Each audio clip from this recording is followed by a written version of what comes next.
மானஸ் பக்கங்கள். Hi friends, இது மாலிகாவின் கேளுங்க கதை கேளுங்க. மானஸ் எழுதிய வானவில் நெஞ்சங்கள், அத்தியாயம் 151. நந்தினி இரவு அறைக்குள் நுழைந்தபோது மாதேஷ் பீரோவில் எதையோ எடுத்து வைத்து கொண்டிருந்தான். அவன் அருகே சென்று நின்றவள், என்னங்க என்று அழைத்தாள்.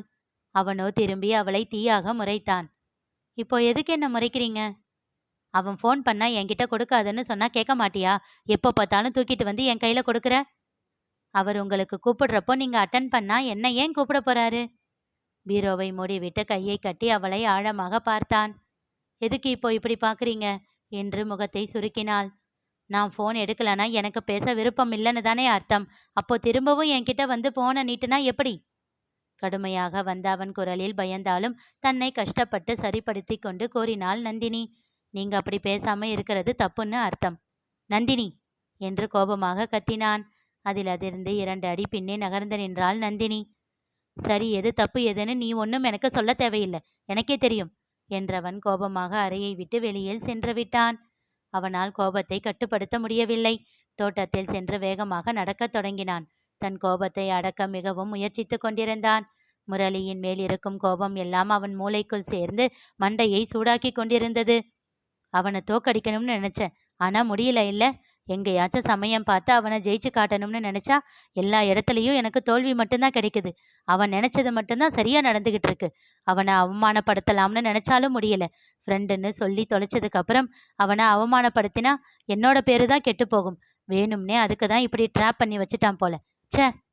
கோபமாக கை முஷ்டியை மடக்கி தொடையில் குத்தி கொண்டான். சிறிது நேரம் கழித்து தன்னைத்தானே சமாதானம் செய்து கொண்டு அறைக்குள் நுழைந்தான். நந்தினி உறங்காமல் அவனுக்காக காத்து கொண்டிருந்தாள். இப்பொழுதெல்லாம் இந்த அதிசயம் நடந்து கொண்டுதான் இருக்கிறது. எப்பொழுதும் அவன் கோபமாக அவளை திட்டிவிட்டு சென்று பின் திரும்பி வருகையில் அவள் உறங்கிக் கொண்டிருப்பாள். அவளை திட்டியதற்கு வருத்தப்பட்டு அவளை சமாதானப்படுத்தும் நோக்கில் அவளை கட்டிக்கொண்டு இவனும் உறங்கி விடுவான். காலையில் எழுந்திருக்கும் பொழுது சாரி என்பான். ஆனால் இப்பொழுதெல்லாம் அவன் வரும் வேளையில் அவனுக்காக காத்திருந்து அவள் இவனை கோபப்படுத்தியதற்கு சாரி கேட்கிறாள். இன்னும் சொல்லப்போனால் நந்தினி உறங்காமல் தனக்காக விழித்திருப்பாள் என்று எண்ணியே சீக்கிரமாக தன் கோபத்தை தனித்து கொண்டு வருவான் மாதேஷ். அவள் தன்னை சமாதானப்படுத்துவதில் ஆசை கொண்டு ஓடி வருபவன் அவளை கண்டு வேண்டுமென்றே முறுக்கிக் கொள்வான். இன்றும் அவன் முகத்தை திருப்பிக் கொண்டு அவளை தாண்டி செல்ல அவன் கையை பிடித்து, என்னங்க சாரி என்றாள். தன் கையை உதறிக்கொண்டான். அவன் அடுத்த அடியை எடுத்து வைக்கும் முன் அவனை இறுக்கி அணைத்திருந்தாள் நந்தினி. அதான் சாரி சொல்றேன்ல, ரொம்ப பண்ணாதீங்க என்றாள் மெல்லிய குரலில். அவன் முதுகில் தன் முகத்தை புதைத்து கொண்டாள். அவன் இதழில் மென்னகை அரும்பியது. அவள் கையை விலக்கி வேகமாக இழுத்து சென்று அறையோடு ஒட்டி அமைந்திருக்கும் சிட்டவுட்டில் இருக்கும் ஊஞ்சலில் அமர்ந்து கொண்டவன் அவளையும் இழுத்து தன் மடியில் அமர்த்தி கொண்டான். அவளுடைய கழுத்து வளைவில் அழுத்தமாக முத்தம் வைக்க அதில் உடல் சிரித்தாள் நந்தினி. அந்த ஒற்றை முத்தத்தில் அவளுக்கு மூச்சு முட்டுவது போல் தோன்ற அவன் கழுத்தை இறுக்கமாக கட்டிக்கொண்டு அவன் தோளில் முகத்தை புதைத்தாள். ஆமா, முன்னையெல்லாம் நான் கோபமா இருந்தா என்னை விட்டு விலகி இருப்ப. ஆனா இப்போ எல்லாம் நான் கோபமா இருந்தா என்கிட்ட இன்னும் க்ளோஸா வரியே, ஏன்? அவனிடம் இருந்து விலகியவள் அவன் முகத்தை பார்த்து கூறினாள். நீங்க தானே அன்னைக்கு ஒரு நாள் சொன்னீங்க, நான் பேசாம இருந்தா விட்டது தொல்லன்னு ஜாலியா இருக்கியா நீ அப்படின்னு சொன்னீங்களே.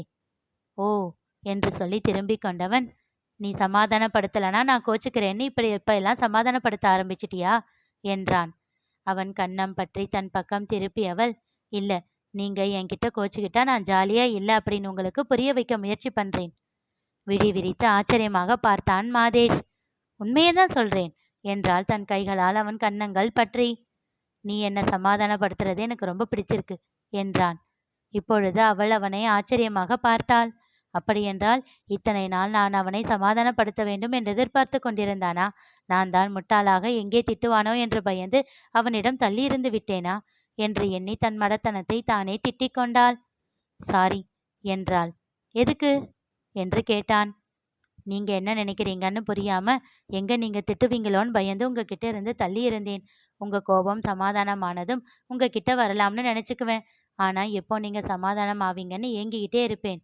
ஏய், அநியாயமா பேசாத. நீ என்ன சமாதானப்படுத்தலான்னு நான் தான் உன்கிட்ட வந்து எப்பவும் சாரி கேட்டு சமாதானப்படுத்திடுவேன் இல்ல? ஆம், அவன் சொல்வது உண்மைதானே. அவனே திட்டியதற்காக வருத்தம் கொண்டு எத்தனை முறை இரவு அவளை அணைத்து கொண்டு உறங்கியிருக்கிறான் என்று எண்ணிக்கொண்டாள். ஏனோ அவன் அவளை அப்படி அணைத்து கொண்டு உறங்குவது அவளுக்கு மிகவும் பிடிக்கும். அவன் கை அணைப்பில் இனம் புரியாத ஒரு பாதுகாப்பு உணர்வு இருக்கும். அப்படியே நீண்ட நேரம் உறங்க நினைப்பாள். ஆனால் அவன்தான் அவள் விழித்ததும் விலகி விடுவானே. அவனிடம் இதை பற்றி சொல்லலாமா என்று அவன் முகத்தை தயக்கமாக பார்த்தாள். அதனை புரிந்து கொள்ளாதவன், இப்போ எதுக்கு இப்படி ஃபீல் பண்ணிக்கிட்டு இருக்க? என் மனசுல என்ன இருக்குன்னு உனக்கு எப்படி தெரியும்? நானும் சாரி. உன் மனசுல என்ன இருக்குன்னு எனக்கும் புரியலல்ல. உன் மனசுல இருக்கிறதை என்னால பார்க்கவா முடியும்? குறும்பான புன்னகையோடு அவன் கேட்க, அதில் வெட்கம் கொண்டவள், சி, நீங்க ரொம்ப மோசம் என்று அவன் சட்டை காலரை தன் கைகளால் இறுக்கி பிடித்து அதன் நடுவே தன் முகத்தை புதைத்து கூறினாள். அவன் இன்னும் வாகாக அவளை அணைத்து கொள்ள அந்த நிலை அவளுக்கு மிகவும் பிடித்திருந்தது. அவன் வாசமும் அவன் சட்டையின் வாசமும் கலந்து அவள் மனதை நிரப்ப மெய்மறந்து அதில் லயித்தாள். இந்த நொடி இப்படியே பல யுகங்கள் நீள வேண்டும் என்ற ஆசையோடு அவனோடு இன்றும் ஒன்றினாள். அவன் இதழ்கள் அவள் காதோரத்தில் பதிந்தன. நந்தினி என்றான் கிறங்கிய குரலில். அதில் அவன் ஆசையை உணர்ந்தவள் அவனை மறுக்காமல் ஏற்றாள். காதலோடு அழகான இல்லறம் ஒன்று அங்கே அரங்கேறியது. எல்லாம் முடிந்த பின் தன் ஆசை மனைவியை முத்தங்களால் குளிப்பாட்டினான் மாதேஷ். ஏனோ கூடலின் போது அவன் தரும் முத்தங்களை காட்டிலும் கூடல் முடிந்த பின் அவன் தரும் முத்தங்களில்தான் அவனிடம் மயங்கி கிடப்பாள் நந்தினி. அதில் காமம் அல்லாத காதல் மட்டுமே நிறைந்து இருப்பது போல் உணர்வாள். அதில் காட்டாற்று வெள்ளம் போல் அவள் மனதில் அவன் மேல் காதல் இன்னும் அதிகமாக அடித்து கொண்டு போகும். சிறிது நேரத்தில் அயர்ந்து உணங்கும் தன் கணவனையே இமைக்காமல் பார்த்து கொண்டிருந்தாள் நந்தினி. தன் எதிர்பார்ப்புகள் என்ன என்று இவனுக்கு இன்னும் புரியவில்லை. ஆனாலும் அவனுடைய காதலை உணர்வுகளை புரிந்து கொள்ள இவள் ஆரம்பித்து இருந்தாள். அவன் மனம் அறிந்து கொடுக்கும் அன்பு கூட காதலில் சுகம் அதிகம் என்று அவள் உணர்ந்து 2 வருடங்கள் ஆகின்றன. அதற்கு காரணமானவனை நினைத்து கொண்டாள். அவள் இதழில் புன்னகை அரும்பியது. 2 வருடங்களுக்கு முன் மித்ராகிரி நிச்சயதார்த்த தேதி குறித்த அன்று மாதேஷ் முரளியை மருத்துவமனைக்கு அழைத்துச் சென்று திரும்ப எல்லோரும் அவனை ஆச்சரியமாக பார்த்தார்கள். அதை கண்ட முரளி, ஏன் எல்லாரும் அப்படி பார்க்குறீங்க? இப்போ நாங்க 2 பேரும் ஃப்ரெண்ட்ஸ் என்றான். அதில் இன்னும் திகைத்து எல்லோரும் மாதேஷை பார்க்க அவன் எதுவும் சொல்ல முடியாமல் அமைதியாக நின்றான். வரமாட்டேன்னு சொன்ன என்ன மிரட்டி டாக்டர் கிட்ட கூட்டிட்டு போனாரு என்றான் முரளி. அதன் பிறகு எல்லோரும் 2 பேரையும் நண்பர்களாகவே பார்க்க ஆரம்பித்தார்கள். இதில் மிகவும் ஆச்சரியப்பட்டு போனவள் நந்தினிதான். ஏனெனில் மாதேஷுக்கு முரளியை பிடிக்கவில்லை என்பதை அவன் பார்வையின் மூலமே உணர்ந்து கொண்டிருந்தாள். அப்படி இருக்கையில் எப்படி அவனோடு இவனுக்கு நட்பு வந்தது என்று யோசித்துக் கொண்டிருக்கையில் முரளி, சத்யா இருவரும் ஊருக்கு கிளம்பினார்கள். அவள் மனதில் இருந்த கேள்வியை அடக்கி வைக்க முடியாமல் முரளியிடம் கேட்டுவிட்டாள். சிரித்து விட்டான் அவன். நந்தினி, நான் ஒன்னே ஒன்று சொன்னா கேப்பியா? சொல்லுங்க அண்ணா.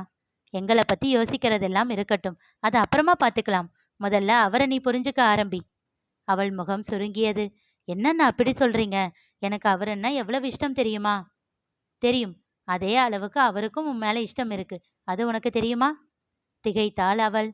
அவர் உன்கிட்ட சொல்ற வார்த்தைகள் கூட சேர்த்து அவர் சொல்லாத வார்த்தைகளுக்கும் அர்த்தம் புரிஞ்சுக்க ட்ரை பண்ணு. உன் வாழ்க்கை சொர்க்கமா இருக்கும்.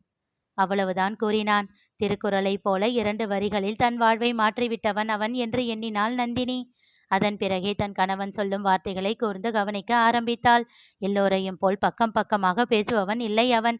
பேசும் 4 வார்த்தைகளில் இருக்கும் 40 அர்த்தங்களை உணர ஆரம்பித்து விட்டாள். அதன் பிறகு இருவருக்குள்ளும் நெருக்கம் அதிகமாகிவிட்டதை உணர்ந்தாள். முதலில் எல்லாம் கோபத்தோடு செல்பவன் தன்னை சரிப்படுத்தி கொண்டு வர நேரம் செய்வான். இப்பொழுது தனக்காகத்தான் சீக்கிரமாக சமாதானமாகி வருகிறான் என்று அவளுக்கு புரிந்தது. ஆனாலும் முறுக்கிக் கொள்ளும் சிறு குழந்தையை அவ்வளவு நேசித்தாள். அவன் நெற்றியில் அழுத்தமாக முத்தம் வைத்தாள். நந்தினி, சீக்கிரம் தூங்கு, ஏற்கனவே லேட் ஆயிடுச்சு என்றான் கண்கள் திறக்காமலேயே. அப்பா, தூங்கும்போது கூட அலர்ட்டா தான் தூங்குவீங்களா என்று சலித்து கொண்டாள். அவன் இதழில் புன்னகை அரும்பியது. அதில் இன்னும் சொக்கிப் போனாள். இவனுக்கு இப்படியெல்லாம் சிரிக்க தெரியும் என்று சமீப காலமாகத்தான் அவளே தெரிந்து கொண்டாள். இதற்கெல்லாம் காரணமானவனை தன் உடன் பிறவாத சகோதரனாகவே எண்ணியிருந்தாள். பெருமூச்சு ஒன்றை விடுத்தவள், முரளி அண்ணன் ரொம்ப நல்லவருங்க. அவரோட நட்பை ஏன் நீங்க புரிஞ்சுக்காம உதாசீனப்படுத்துறீங்க என்று வேதனையோடு தன் கணவனிடம் மனதிற்குள் கேட்டுக்கொண்டாள். என்னைக்காச்சும் ஒரு நாள் நீங்க புரிஞ்சுக்குவீங்க. அப்போ உங்க வாழ்க்கை இன்னும் அழகா இருக்கும். புன்னகையோடு தன் கணவனிடம் மானசீகமாக சொல்லிவிட்டு கண்கள் மூடி உறங்க ஆரம்பித்தாள் நந்தினி. அந்த நாள் வெகு தொலைவில் இல்லை என்பதை அவள் அறிய மாட்டாள் அல்லவா? நிகழப்போவது என்ன தெரிந்து கொள்ள தொடர்ந்து கேளுங்க. கதை கேளுங்க. மீண்டும் சந்திப்போம்.